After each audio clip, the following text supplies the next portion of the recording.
안녕하세요. 취미로 철학하는 남자입니다. 네, 오늘은 2월 28일 4시 7분을 지나고 있고요. 아리스토텔레스 범주론 6장에 대해 살펴보겠는데 6장 같은 경우는 양이라는 개념이 어떤 특징을 가지고 있는지 여기에 대한 얘기가 나옵니다. 하나씩 보도록 하겠습니다.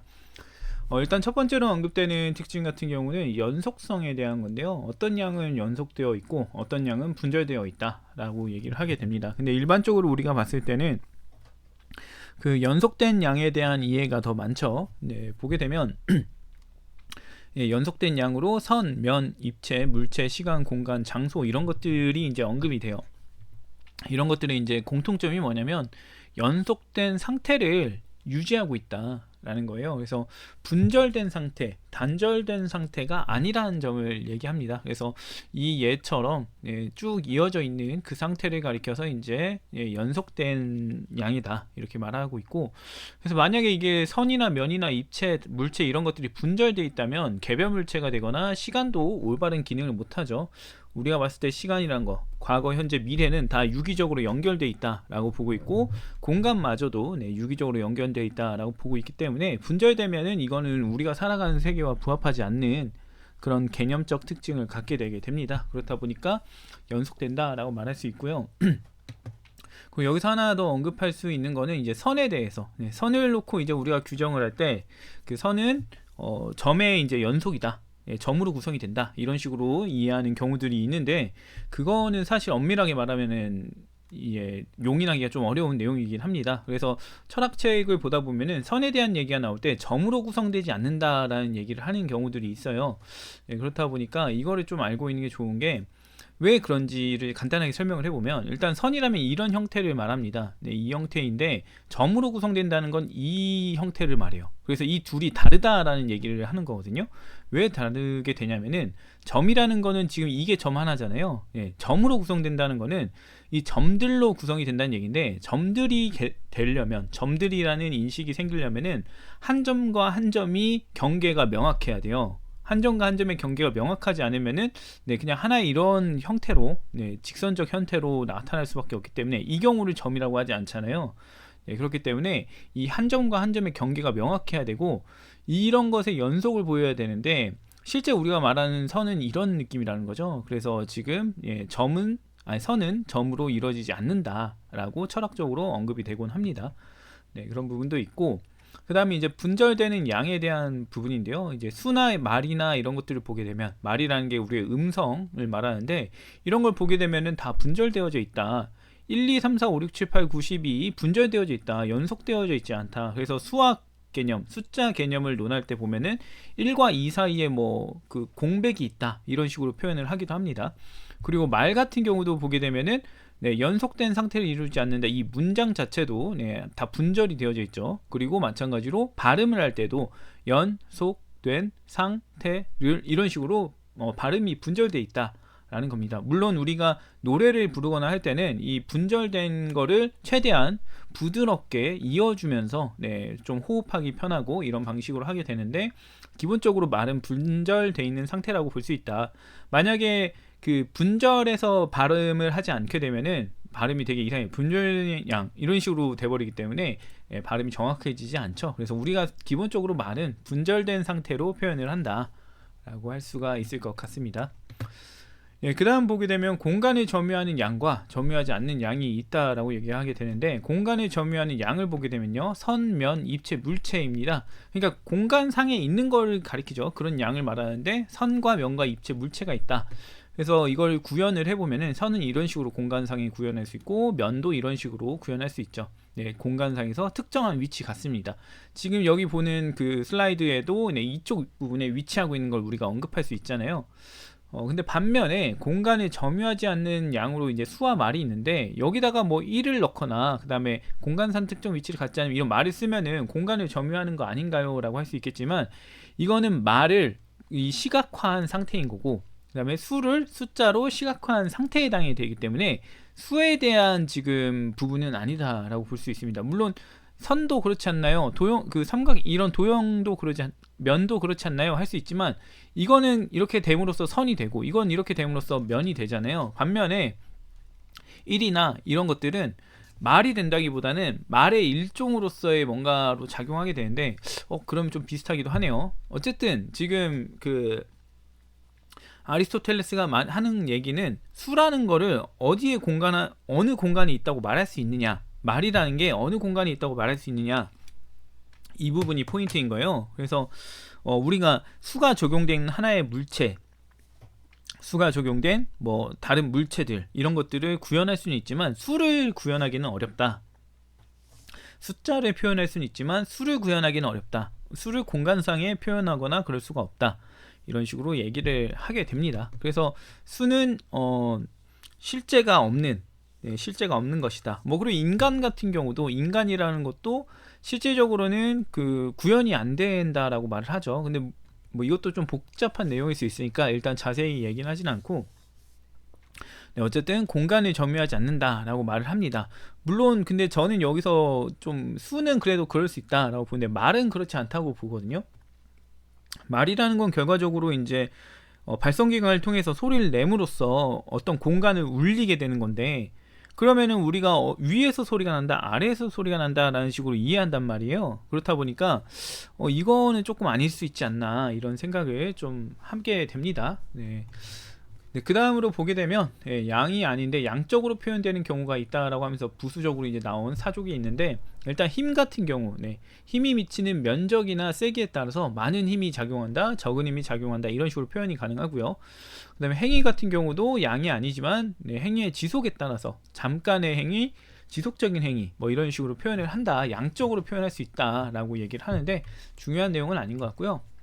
그 다음 보게 되면 양은 대립되는 것이 없다라고 합니다. 그래서 10kg에 대립되는, 반대되는 게 뭐예요? 라고 했을 때 5에 반대되는 게 뭐예요? 30cm에 반대되는 게 뭐예요? 했을 때 될 수 있는 게 없다라는 거죠. 과연 대립되는 게 무엇이 있냐라는 건데, 혹자는 이제 10kg과 15kg 같은 걸 두고 무거움과 가벼움이 나뉘게 되고, 10kg가 가볍고 15kg가 무거운 게 되는데 이거 둘은 반대되는 거 아닌가요? 라고 이렇게 얘기를 할 수 있다 라고 얘기를 하게 됩니다. 근데 사실 실질적으로는 반대라는 거는, 이 반대의 예를 보게 되면요, 어떤 것의 부재가 특정한 것이 되고 어떤 것의 부재가 다른 것이 되고, 이런 식으로 돼야 반대의 개념이라고 볼 수가 있는데, 무거움과 가벼움 같은 경우는 10kg의 부재가 15kg가 되는 게 아니잖아요. 그렇다 보니까 이게 반대가 될 수가 없습니다. 그냥 상태적으로 얘가 덜하고 더하다라는 거를 덜하면 가볍다고 말하고 더하면은 무겁다라고 말하자, 이 얘기를 한 거랑 같아요. 그렇다 보니까 이게 반대라기보다는 상태에 비교해서 나오는 그 표현 차이라고 볼 수가 있습니다. 더하다 덜하다에 대한 그 상황적인 맥락에서의 표현 차이, 이거를 이제 우리가 반대로 인식을 하게 되긴 하지만 실질적으로 반대가 아니다라고 얘기를 하게 돼요. 그 부분을 보게 되면 일단 양적인 반대, 많다 적다를 반대로 여기는 이유에 대해서 아리스토텔레스가 설명을 하는데, 일단 기본적으로 공간적으로 멀수록 반대라고 여기는 경향이 생기는데, 그게 왜 생기냐면 위상과 관련된 부분에서 생긴다고 해요. 그래서 우리가 위상을 봤을 때 중심에 가까울수록 아래라 그러고, 아래에 반대일수록 위라고 하게 되는데, 제가 봤을 때 이거는 천동설에 기초한 개념이 아닐까 싶기는 합니다. 그래서 우리가 그 지면 쪽으로 갈수록 중심으로 간다고 보게 되고, 그럴 경우에 아래라고 보고요. 그 다음에 하늘로 나아갈수록 위라고 볼 수 있는데, 이 공간적인 차이를 바탕으로 이제 어디와 가까워지느냐에 따라서 위아래라는 개념이 생기고, 그래서 위와 아래가 반대다라는 식으로 이제 되게 되는데, 이건 기본적으로 멀수록 먼 관계, 가장 먼 관계를 기점으로 해서 가장 멀다면 그 둘은 반대되는 거야 라고 하는 인식이 생긴다라는 겁니다. 그래서 이제 멀수록 반대된다라는 이해가 생기게 되고, 뜨거움과 차가움 같은 경우도 이제 멀수록 반대가 된다. 뭐 열의 부재, 뭐 열의 부재가 아닌 상태, 뭐 이런 것들이 이제 뜨거움과 차가움으로 언급되기는 하는데, 그냥 이제 범주적으로 봤을 때, 이거 제가 예시를 잘못 가져온 것 같기도 하네요. 이게 원래 없는 예시다 보니까 뭐 인간과 그 다음에 저 끝에 뭐 식물 뭐 이게 있다고 했을 때 반대된다, 이런 식으로 본다는 거죠.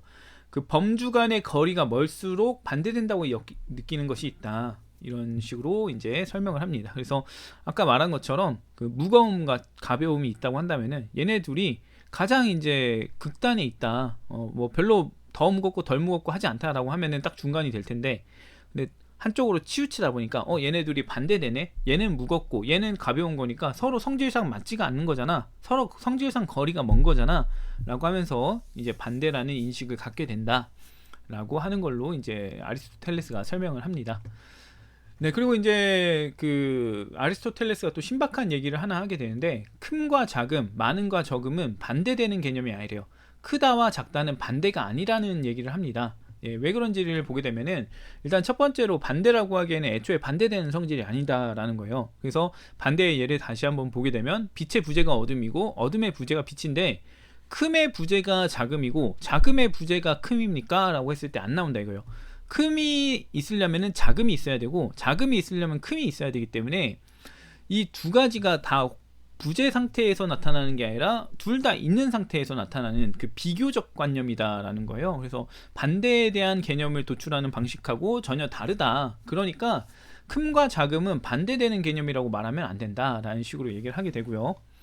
그 다음 두 번째로 얘기하는 거는 큼과 작음은 하나의 대상의 속성입니다. 그래서 앞서 말한 것처럼 네, 여기서 보게 되면은 이게 무거울 수도 있고 가벼울 수도 있고 이게 클 수도 있고 작을 수도 있다라는 거예요. 그래서 만약에 이 어떤 하나의 대상이 큼과 작음을 이 반대되는 것을 지니게 되면은 하나의 대상이 반대되는 것을 지니는 경우가 돼버리는데, 이런 경우는 있을 수가 없다는 거예요. 그래서 예시로 들 수 있는 게, 인간이 병들거나 건강하거나 이 두 가지 중에 하나를 택할 수는 있지만 병들면서 건강할 수는 없어요 라고 이제 얘기를 하면서, 이게 큼과 작음이 반대되는 것으로서 하나의 존재에게 있을 수 없다 라고 얘기를 하게 됩니다. 그러면 이제 뭐라고 할 수 있냐면, 큼과 작음은 반대되지 않은 상태로 어떤 대상에게 있는 것입니다 라고 얘기를 하게 되는 거죠.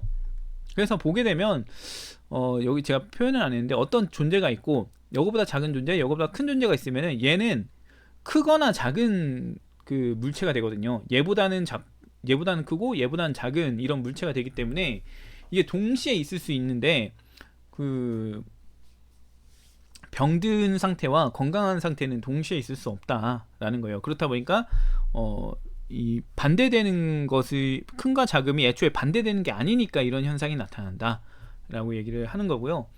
그 다음에 이제 세 번째로 얘기하는 거는, 큼과 작음이 반대라고 해도 이를 지니는 대상은 자신과 반대되는 현상이 생기는 문제가 일어난다. 그러니까 어떤 대상이 큰 대상이 되면은 작음도 지닌단 말이에요. 작음도 지니니까 큰 대상이면서 작은 대상이 돼야 되는데, 큰 대상인 자기가 있고 작은 대상인 자기가 있으면서 서로 자기 자신과 반대되는 상황이 생기다 보니까, 이런 거는 전혀 우리가 살면서 본 적이 없는 거다. 자기 자신은 자기 자신이지 자기 자신과 반대되는 경우가 어디 있느냐, 이런 얘기를 하는 거죠. 그래서 자신이 큰 것이면 큰 것이어야 되고 크면서 작은 것이 되면은 이상하다 라고 하면서 이런 그 큼과 작음을 반대로 인식하는 거는 잘못된 인식이다 라는 얘기를 하게 됩니다.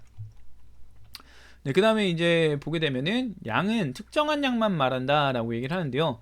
10cm라는 양이 있을 때 이 양은 정확히 10cm를 지칭한다, 10.1cm를 지칭하진 않는다, 이렇게 얘기를 하는데, 뭐 10.1을 우리가 10이라고 이제 올려치는 경우도 있기는 한데, 그거는 그냥 우리가 좀 말하기 편하기 위해서, 그러기 위해서 생략하고 엄밀성을 좀 포기하는 경우이지만, 10cm라는 표기가 있다면은 그거는 정확하게 10cm다 라는 얘기를 하는 거고요. 그리고 하나 더 말하는 게, 10cm 중에 그다음 더 10cm인 거나 덜 10cm인 것은 없다라는 얘기를 합니다. 그래서 이 더하거나 더 10cm이거나 덜 10cm인 거는 불가능하고, 이제 뭐 힘이라던가 뭐 색이라던가 이런 속성적인 부분, 속성 개념이죠. 하향이라고 하거나, 그러면은 하향 중에는 더 하향 게 있고 덜 하향 게 있다, 이런 식으로 속성적인 거는 이런 더하고 덜하는 게 가능하지만, 특정 양에 대한 거는 더하고 덜하는 게 불가능하다. 어떤 것이 10kg라면은 이 10kg짜리가 더 10kg일 수 있거나 다른 것보다 덜 10kg일 수가 없다라는 거죠. 그래서 이런 부분이 있다라는 점을 얘기하게 됩니다. 네, 이렇게 해서 오늘 얘기는 마무리했고요. 6장이 좀 길고 7장 뭐 이런 쪽도 좀 길기는 한데, 최대한 간단히 정리를 해보도록 할 테니까요. 빠르게 해서 최대한 영상 올리도록 하겠습니다. 오늘은 여기까지 하겠습니다.